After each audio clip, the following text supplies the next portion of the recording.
Success is Subjective podcast series brought to you by the College Parent Survival Network, presented by Lilly Consulting. I'm your host, Joanna Lilly. In today's episode, I had the pleasure of interviewing Jonathan Kaiman. Jon is a second-year law student at UCLA pursuing a career in First Amendment law. He was previously a journalist in China where he wrote for several U.S. media outlets. He enjoys running, playing piano, and spending time with his 2 Australian shepherds. Now, Jon's story is pretty interesting, and so I'm just going to tee it up for that. Let's not wait any longer. Here he is. All right. Jonathan, I'm super excited to have you as a guest on this podcast. So thanks for taking time out of your super, super, super busy schedule, which I know is how it exists for you right now, to do this. Yeah, absolutely. Thank you so much for having me. I'm thrilled to be here.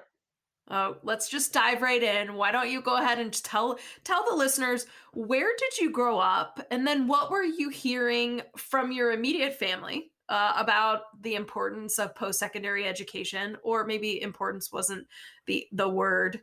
And then what were you hearing kind of from the larger community in which you were raised about post-secondary education? Yeah, absolutely. So I grew up in Teaneck, New Jersey, small town, and went to high school in Rockland County, New York. Again, a small town, always in sort of the shadow of New York City. And growing up, I sort of grew up under the assumption that I would go to college.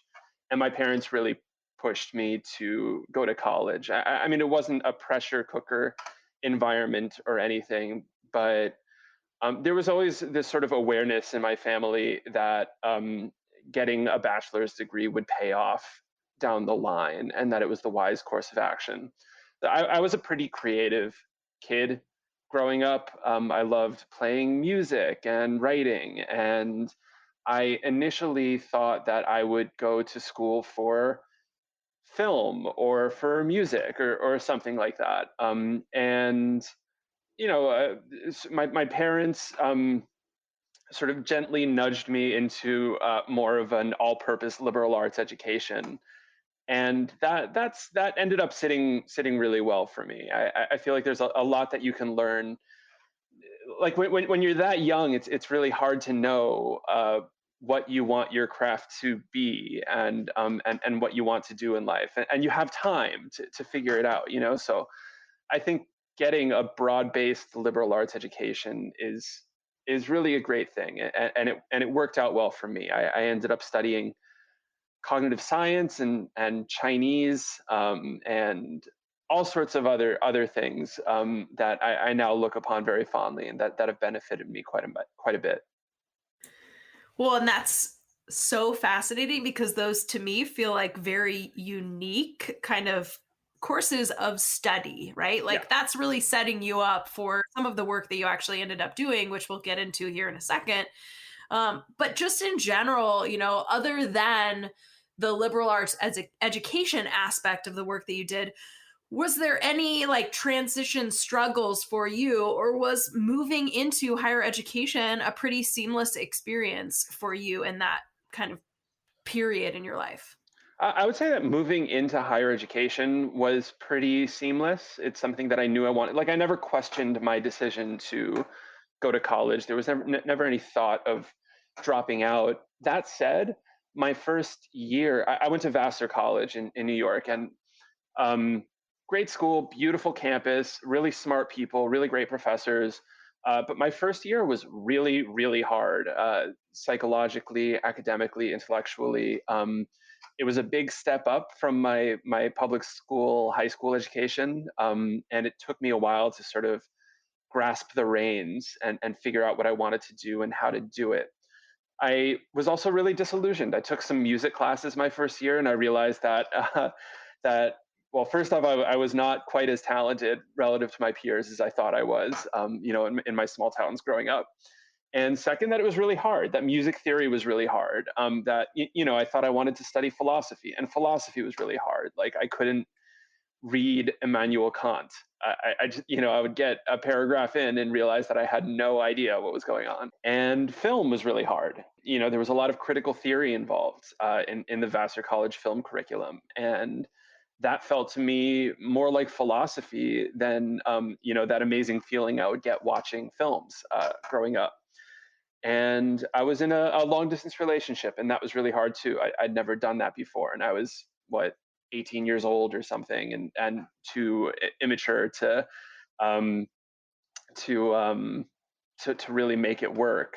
Yeah, socially as well. Like really check every single box for what would make adjustment difficult. Like suddenly I was like away from all my friends that I had growing up, and I was in this new environment, and I didn't know how to comport myself and who I would really get along with. And there was a lot of trial and error involved in that. So yeah, I feel lucky. I ended up taking a couple courses, one in cognitive science and one in Chinese. And for some reason, I had never thought about those things before.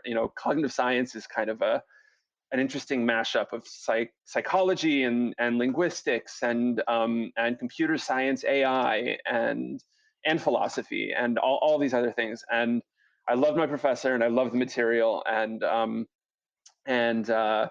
and so I decided to keep up with that. And Chinese was also a big surprise. I ended up going to China after my first year in college, and it's sort of on a whim. There was a scholarship program for Vassar students to study introductory Chinese in Qingdao, China. And I went, and it was a whole new world and a whole new set of experiences that really expanded my horizons and completely changed the course of my life.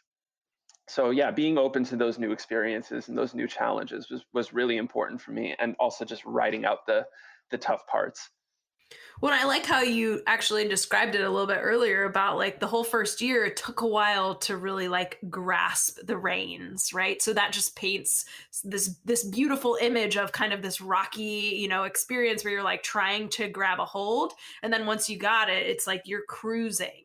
So I can envision that at that point, once you've got your social network, you're taking these classes that are, exciting, and all of a sudden you're like really settling in, that it tees you up then to study abroad and then come back, and here you are earning your degrees. So then kind of once you've gotten into that rhythm, you've really found your groove. You've earned these uh, I'm saying degrees plural because I'm assuming that it's It was multiple a double degrees, but major. I think it was one degree technically, but yeah. okay.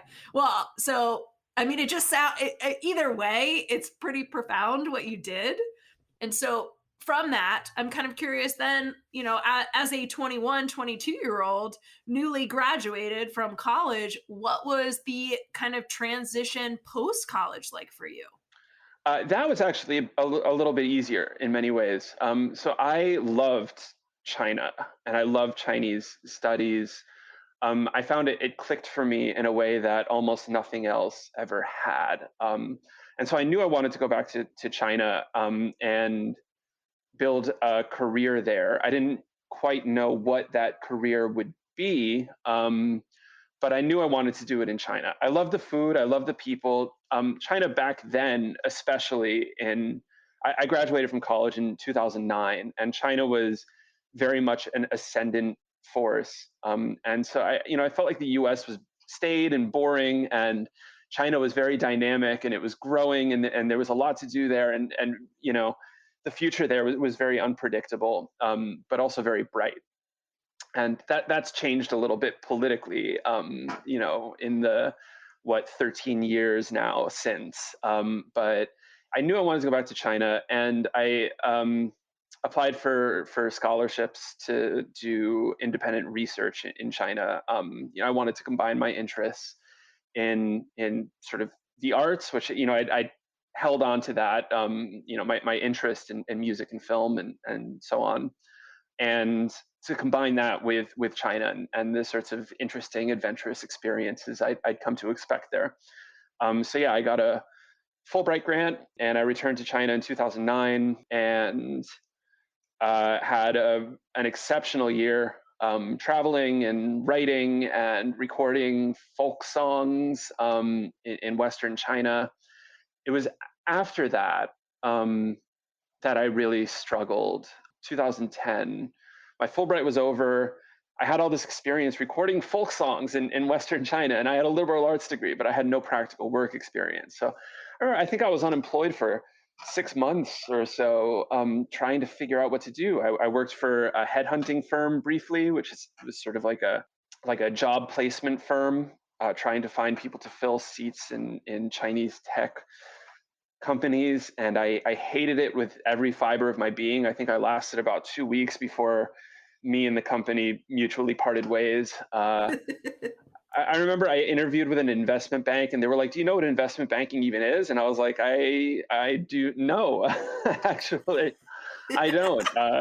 I worked for a consultancy briefly, and flamed out of that as well.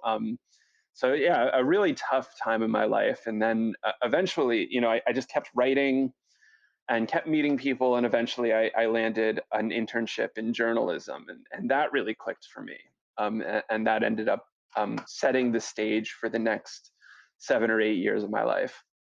Oh, I think that's fascinating too, just to quickly point out that, the struggle is real, especially as Oh somebody yeah, that does not have that practical work experience, but you have to have the tenacity and the resilience to try on multiple hats and to also kind of follow paths that maybe you weren't like ever aware of, or weren't even remotely contemplating to explore, i.e. for you, right? It's like journalism, right? At what point, like, yeah, I'm writing, but am I thinking about that as a career path?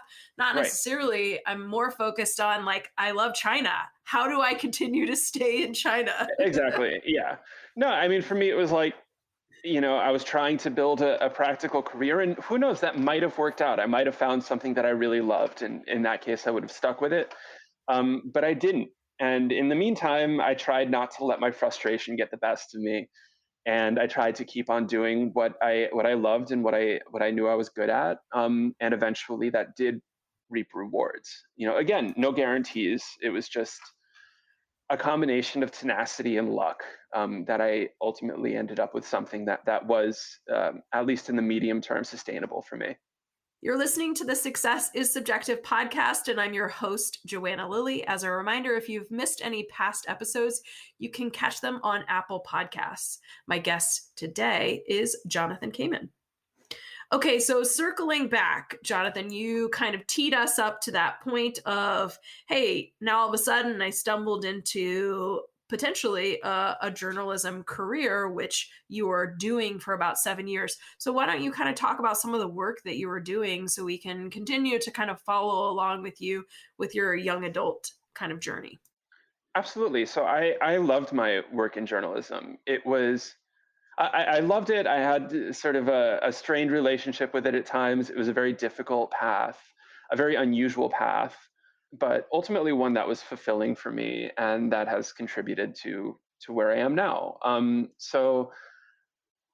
Just the nuts and bolts of it. I spent my first 2 years really in journalism, paying dues, working as an intern for major U.S. media organizations, newspapers. I started by doing research for correspondents, who were based in China, and it was humbling because there was a huge gulf professionally between where I was and where they were. I was 23 years old, in China. And I had gotten myself to China, and I knew Chinese, and I was there to be in China. They were mostly in their 30s, 40s, 50s, and beyond. They were sent to China by their media organizations. They were put on a journalist visa, which allowed them to report, on China, at that time, free of most government interference. And they knew how to write. They had journalism experience under their belt. So my value add was not as a writer or as a fully fledged journalist. It was as a young person who knew Chinese and who was willing to work for very little money. And so yeah, I began as an assistant. I would scour the Chinese, internet and the Chinese press for interesting stories, and I would translate them into English, and I would transcribe interviews, and I would, sometimes try my best to interpret interviews, even though I was probably not super qualified to do that. And then, bit by bit, with my mentor's guidance, I learned to write. And I slowly accrued experience and credentials from there. So, it took me about 6 months in journalism before I published my first story. But then I had a story. I had something to hang my hat on. Like, look, I can actually produce viable works of journalism. And that led me to, yeah, like another internship where I was able to write a little bit more. And that led me to my first full time job, which was not as glamorous, honestly, as I thought it would be. I was a stringer for The Guardian, the British newspaper, which meant that I was on a journalist visa, which allowed me to report and write like my mentors had before me, or in my internships. But I wasn't a full time, or I wasn't like a staff reporter. I didn't have health insurance and benefits and a full time salary. I was paid by the word. But at the same time, I got to write for a high profile publication. I got to travel around China and find stories that interested me, and pursue interesting investigations. And I got to publish, which was a real privilege, to put things into the world and to have people from around the world, friends and total strangers alike, really interact with me and interact with my work, to keep people informed and engaged and educated and sometimes even entertained. It was a real privilege. And I learned a tremendous amount. And that eventually led to a full time staff position, with the LA Times, which was my last job in journalism before I took another big turn in life. This is like the perfect tee up. So, because you're not working for the LA Times right now, and No, I've had the opportunity to get to know you a little bit over the years. So, I'm eager for you to share with the audience what was the turn that you made, and like what are you doing now? I mean, to be honest, I had kind of a flame out in journalism. I had some personal and professional issues that became too big to ignore, and there was a bit of a media scandal, and I found I could no longer work in journalism. And honestly, this was in 2018, and that was really crushing for me. And so I spent some time thinking about what to do next with my life, because the only thing that I really had any professional experience in was no longer available to me. And I decided to pursue something that was sort of equally professionally enriching, I think, and also had somewhat broader career horizons, and yet was very difficult and would put me at the beginning of another very long road. So I found that, after this big professional challenge and personal challenge, I became very interested in the impartial adjudication of disputes and what that means. As a journalist, I had spent a lot of time reporting on human rights issues and censorship and sort of the general lack of accountability in the Chinese government. It was very frustrating, sort of constantly butting up against these systems of power that were very oppressive. And I realized that there was no rule of law in China, really. There was sort of a nominal rule of law, but anytime something really sensitive was involved, it all went out the window. And that's kind of how I felt, when I had my career crisis. It was like everything went out the window, and I didn't know what to do. And so, yeah, I decided to sort of intellectualize that experience, and that led me to the impartial adjudication of disputes, and that obsession led me to the law. So I began by doing a lot of reading, like what does due process really mean? Like, what does rule of law really mean? We hear these phrases thrown around a lot, but we don't spend much time really thinking about them. And that I realized that to pursue a career in the law, I would have to go to law school, and to go to law school, I would have to take the LSAT, which is a grueling standardized test. And so I threw myself into very hard work, and that was probably the first time in my life where I had an end in mind. I knew I wanted to go to law school and become a lawyer, preferably a litigator or a criminal defense attorney. But to get there, I had to run this gauntlet that had absolutely nothing to do with my passions and my interests. And the LSAT is very heavy on, you know, like comprehending really dense reading passages under extreme time pressure and doing these really tortuous logic puzzles under extreme time pressure. And yeah, I mean, I had to do it without that much external motivation other than the fact that this is what I had to do to get to law school and become a lawyer. And so I did it, and it took me 3 attempts to get a score that would get me into a top school. Which again, it was very humbling after a long and productive journalism career to find myself taking a standardized test and really grappling with it. But eventually, I did it, and I've got to say, like I was more proud of myself for conquering that standardized test than I was for really virtually any accomplishment in journalism, just because it took so much grit to get through it. And that test score got me accepted. Among other things, got me accepted to UCLA, which is a very good law school. And UCLA has led me to a string of internships with law firms that are doing really important and interesting work, and that have allowed me to use a lot of the experience that I got in China in journalism, in terms of telling stories and compiling facts, doing investigations. And I mean, the law is great. It's very different from journalism in a lot of ways. It's obviously a lot more technical, but it's very similar in other ways. Again, it's about telling stories. It's about ascertaining the truth of certain situations. And honestly, at this point, I'm in my second year of law school. I had a successful first year summer. I've done well in school, and I'm thrilled with the decision. I feel like the whole world is open to me. So I guess the obvious and maybe not even so edifying takeaway from that whole thing is that persistence can really pay off when you have a goal in mind.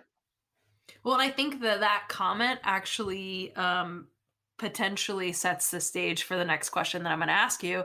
Right here, you are having had, like you just said, a successful first year in law school. Now you're into your second year, already with some other things lined up. Right, again, you're connected to firms that are fueling your passion for why it is that you dipped your toe in law, and so my question to you is, do you see yourself as successful? Yeah, I would say so. For sure. I mean, it's difficult because I found throughout my life I've had to constantly reassess my definition of success. And what success meant to me in my first year as a journalist, I was like, if I could get one story published in a prestigious magazine, then I will consider myself successful. And then I'll never have to worry about that question again. And then, I mean, you can see where I'm going with this, right? Like I published a story in a prestigious outlet, and then it was like, all right, well, now what do I do? I've already done this. And I still have quite a bit of life left left to live. And so I found myself constantly looking for the next milestone, and it was difficult. I mean, there were times. I'll give you an example. When I was at the Guardian, I thought, now I'm finally getting paid for my work as a reporter, and I have the journalist visa, which I had coveted for 2 years. I was no longer so broke that I was eating, street corner noodles in China every day that would get me sick. I could afford decent food and I could go on vacations, and I was still unhappy. I didn't. I thought, I couldn't see the next step in my progression as a journalist. It was like, well, maybe I'll get a full time job with a full time salary and health benefits, but I'll still be doing the same kind of work and I'll still be subject to the same constraints, like having to write these little daily stories that I don't really want to write, and sort of having to hew to these stylistic guidelines that can sometimes be very restrictive and oppressive. And so I began running, and I would run several miles a day, and I eventually began training for a half marathon, and then I eventually began training for a full marathon. And running, see, I liked it. It was complementary to my idea of success because it gave me something to work towards, and I could feel myself progressing incrementally every time I went out for a run. For marathon training, you go on these long, you do short runs through the week, and at the end of the week, you do a long run. And when you're training for your first marathon, you're running a little bit longer, a little bit further every week than you had the week before. And so it felt really edifying every week to say, well, now I have run farther than I ever have in my entire life. And that to me was just like this perfect encapsulation of what success meant.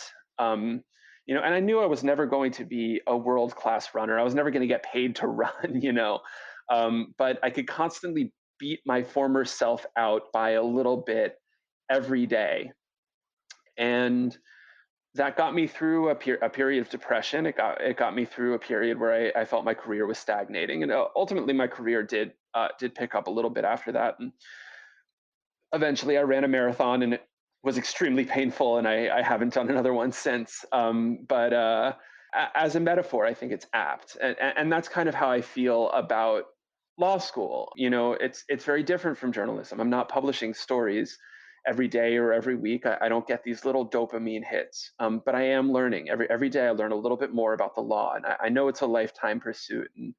But I think that's where success lies, right? It's not necessarily in getting an A on a paper, or landing an amazing internship, because these things happen, and then kind of like when I published my first story in a major outlet, it's like, it happens, and then you get this fleeting sensation of triumph, but then it's on to the next thing, and you feel empty again, or you feel like you're starting from scratch again. And so I've been able to reevaluate that and think of it more like running and training for a marathon. The goal and the real feeling of success comes when you've outdone your past self by just a little bit. I appreciate you sharing that because as you were talking, I was totally visualizing, right, that metaphor in kind of relation to life and how we really do have to put in a lot of work, honestly.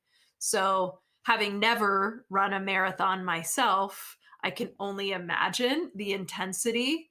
And yet, it very much is easy to translate into kind of this conversation of success. So, I liked that you brought that up. So, as a It's just a very pure, yeah, it's like a very pure vision of what success means. Because why are you running, really? It's so painful. It's so painful, and you're thinking, why am I doing this? It's not like I'm not getting paid for it. It's not like, making the world a better place. It's not helping it. It's maybe making me a little bit more fit, but as you creep closer to marathon distances, there are diminishing returns there as well, right? Like, it's hard on the knees, it's hard on the joints, and the risk of injury is really high, and you feel kind of tired all the time, and your legs hurt. It takes a long time to recover from these long runs, but you're doing it because of that feeling of incremental success. And I'm having trouble articulating what that means on sort of a higher philosophical plane, but I think it does mean something. It totally does.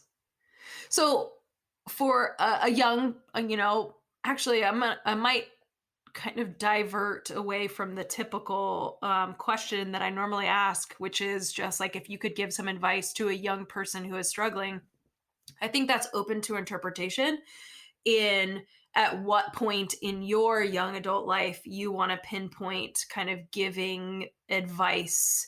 So whether it's that, like first year college student who's really struggling to grab hold of the reins, or whether it's somebody who is, really quickly into their post college experience, struggling to get a foot in the door. And again, going back to that piece of tenacity, or somebody who's still in their late 20s, all of a sudden completely shifting gears, but kind of at this impasse in their life. I'm gonna punt this to you to answer it at any point in that kind of developmental process based on your own experience. But just, what advice would you give somebody that is struggling in some capacity right now, aside from running? Absolutely. Well, running definitely helps. But I would say when I lost my journalism job, and I knew that I didn't have a future in journalism, I thought that my future was over. I thought that I was as good as dead. I wrapped up so much of my identity in my profession, that it was very difficult for me to see any sort of meaningful life outside of it. And the way I overcame that, and it took a while, and it wasn't a perfect linear path, but I had this realization that the world is large. Any feelings that I had that my prior life was the only life that I could ever have, or that it was the only life that could ever be worth living, it was a sort of cognitive distortion. And I saw where I needed to go to get out of it, but I didn't have a very clear roadmap. I could have done really well on the LSAT and not gotten into any law schools at all. I could have never been able to conquer the LSAT and not gotten into any law schools at all. I could have gotten into law school and realized that I hated it and I hated litigation and that it, didn't hold a candle to my former life, and it was horrible and there was no future for me in this field. But and this is going to sound trite, but it's so true. Just having a goal and making progress toward that goal be the metric that you hew to, the metric of success that you hew to, is so important. And the rewards won't come, again, in a linear way, or they won't come when you're expecting them to come or when you think you deserve them. But work does yield, or effort does yield reward. And it's not a precise ratio, and it's different for some. I mean, some people are able to put in very little work and get massive rewards, and some people work really hard their whole lives for very little reward. But there's a relationship there, and it's worth it. It's worth it to do things that you might not want to do in the short run with an eye to long-term stability and success.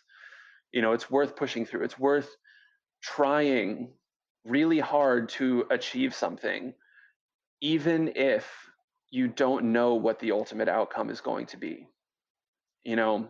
And if you're able to shift your perspective just a little bit while you're in the process of doing whatever it is you need to do, then you can take some joy in incremental progress and small achievements, like running, or like doing a little bit better on a practice LSAT than you did on the previous one, or of grasping some really difficult and arcane legal concept that had felt completely impenetrable to you a few hours prior. And those incremental gains for me, and just all of the focus that I put in, even sometimes thinking that it would never pay off, have paid off for me. And now, I have friends, close friends, who I really value my time with. I have a wonderful partner, Charlotte, who I absolutely love my time with, and I feel like I'm at the beginning of a very promising second career. And all of that took work and took struggle, especially through some really uncertain times. So stick with it, and just have some faith in the process. Well, and I know that there's going to be at least, one young adult or one parent, right, that's listening to this once it goes live, that will be curious to reach out to you, right? Whether it's somebody who is struggling to conquer the LSATs, or somebody who's, begrudgingly getting through a marathon training regimen and Sure. needing a little bit of inspiration, Yeah. or somebody who's just like, at this crossroads in their career where for one reason or another, they're feeling stagnant. They need to kind of reroute and aren't really sure what that reroute looks like. I mean, obviously, you had a very clear idea of what it was that you wanted to do once it kind of came to fruition. And for Right. somebody maybe that is not at that point yet, they'll be reaching out to you just to kind of ask for a little bit of empathy and guidance. And so, with that information, how is it that people can connect with you? Just send me an email. My email is jrkaiman@gmail.com. Jrkaiman@gmail.com. Reach out anytime. I'd be more than happy to chat. Awesome. And we'll make sure that that's listed in the podcast notes. So if for whatever reason you struggle with auditorily listening to letters being spelled out, then we'll make sure it's written down. Jonathan, seriously, thank you for taking the time. I know that law school, not that I want to make sure that I'm not minimizing this. I don't know how intense law school is. I imagine how intense it is. And so I'm just really grateful from my perspective that you took the time out to have this conversation and share your journey. Hey, it's intense, but it's doable. And obviously more than worth it. Very happy to be here. And thank you so much for having me.